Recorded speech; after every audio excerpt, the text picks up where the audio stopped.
What are the stages of grief? Grief is a natural response when you experience loss or undergo a change in your life.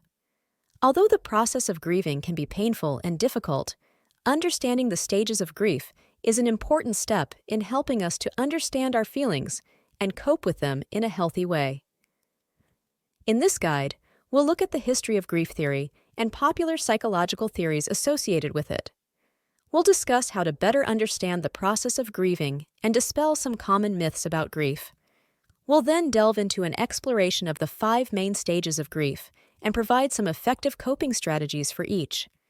We'll also explore how reactions can differ amongst individuals during different stages of grief, as well as provide advice for dealing with physical symptoms associated with grief.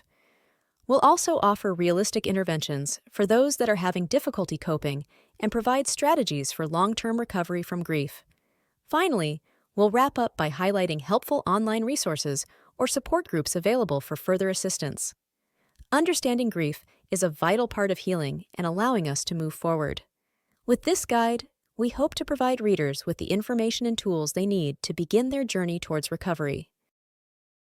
History of grief theory.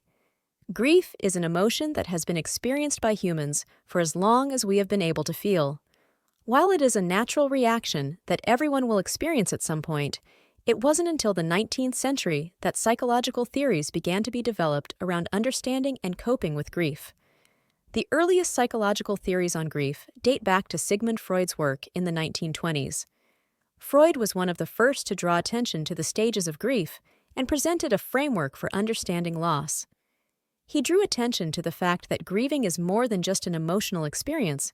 It can also affect people physically and sociologically. In 1969, psychiatrist Elizabeth Kubler-Ross published her landmark book, On Death and Dying, which popularized the idea of the 5 stages of grief: denial, anger, bargaining, depression, and acceptance. This theory of the stages of grief has been widely accepted in the medical and psychological community, although it is important to note that reactions to grief can vary greatly between individuals. Over time, different theories of grief have been developed, with more recent research examining the effects of culture and societal norms. While science still has much to learn about the way people grieve, understanding the common theories, such as the 5 stages of grief, can help us better cope when faced with overwhelming emotions. Understanding grief. Grief can be an incredibly difficult experience for anyone, but it is important to understand the process of grieving and how to better cope with it.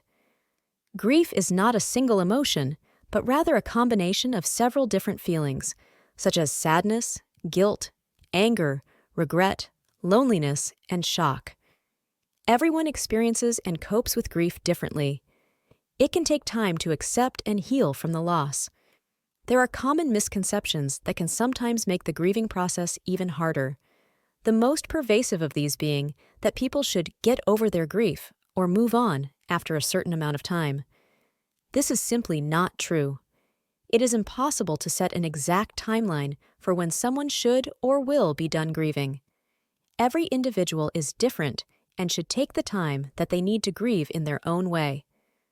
Another common myth about grief is the belief that people who have lost someone close to them should never be truly happy again. This could not be further from the truth. It is perfectly okay to be able to find joy in life again, despite the sadness from the loss. One does not negate the other. Furthermore, it is important to remember that continuing to live and enjoy life can serve both as a form of honoring the memories of those who have been lost and as a form of healing. It is also important to recognize that grief is not only experienced after the death of a loved one. Loss can come from a variety of sources, such as divorce, job loss, moving, or any other major life changes. All of these can cause grief in their own right and should be taken seriously. No matter where you are in your grief journey, it is crucial to be gentle with yourself and take care of your physical and mental health. Reach out to your support network and remember that help is available if you need it. Stages of grief. Grief is a normal response to any kind of loss and is a complex emotional process that can take on different forms. It's not a linear process, so it doesn't follow a linear pattern as such, but there are 5 main stages of grief that we go through: denial, is the first stage of grief. This is where we feel completely overwhelmed and find it difficult to accept what has happened. We might have feelings of shock, numbness, and disbelief. Anger is the second stage of grief. We might become frustrated or lashing out at those around us.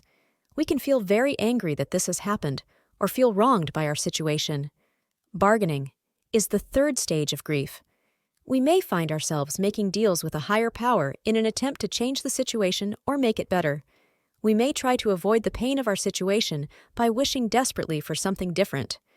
Depression is the fourth stage of grief. Here we experience feelings of sadness and emptiness and may withdraw from our everyday activities. We may feel like life has no meaning without the thing we've lost. Acceptance is the fifth and final stage of grief. Here we come to terms with what has happened and begin to move forward with our lives. We find balance in our emotions and accept the reality of our situation. It's important to remember that there is no right or wrong way to grieve and that everyone experiences grief differently. It's also important to understand that it is okay to go back and forth between stages and that each of these stages is necessary for us to properly heal. Dealing with physical symptoms. Grief can take a toll on our bodies as well as our minds. It is not uncommon to experience physical symptoms during this time. Some of the most common physical symptoms associated with grief include headaches, loss of appetite, sleep disturbances or fatigue, muscle tension or aches, restlessness, and changes in weight. In order to manage and minimize these physical symptoms, it is important to take care of your body as much as possible. Making sure to get plenty of rest, eating healthy meals, exercising regularly, and finding time for relaxation can help to mitigate some of the more severe physical symptoms. Additionally, turning to natural remedies like aromatherapy, yoga, or meditation can be beneficial in reducing physical distress. It is also important to note that if physical symptoms persist and become more severe, it is advisable to seek medical attention. Professional help may be necessary if symptoms are particularly impairing day-to-day functioning. Resources. Grief can be an overwhelmingly difficult process to navigate alone. Fortunately, there are many resources available both online and in person that can provide helpful guidance or advice. Here are a few suggestions for resources to explore. Online support groups. Online support groups are a great way to connect with people who are going through a similar experience. There may even be specific support groups for people dealing with the same type of loss as you. Check out websites such as GriefNet, counseling.org, or the Compassionate Friends. Hotlines. If you need someone to talk to in the moment, hotlines are available 24/7 and offer free, anonymous emotional support.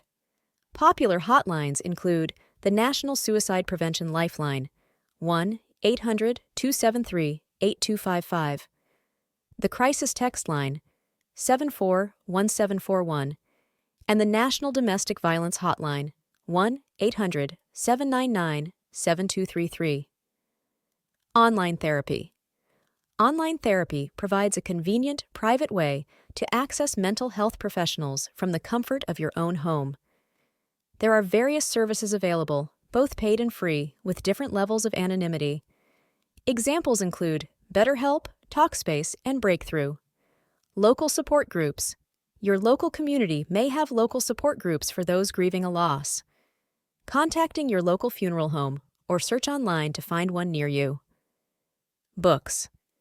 Many helpful books exist that provide guidance on how to cope with the different stages of grief.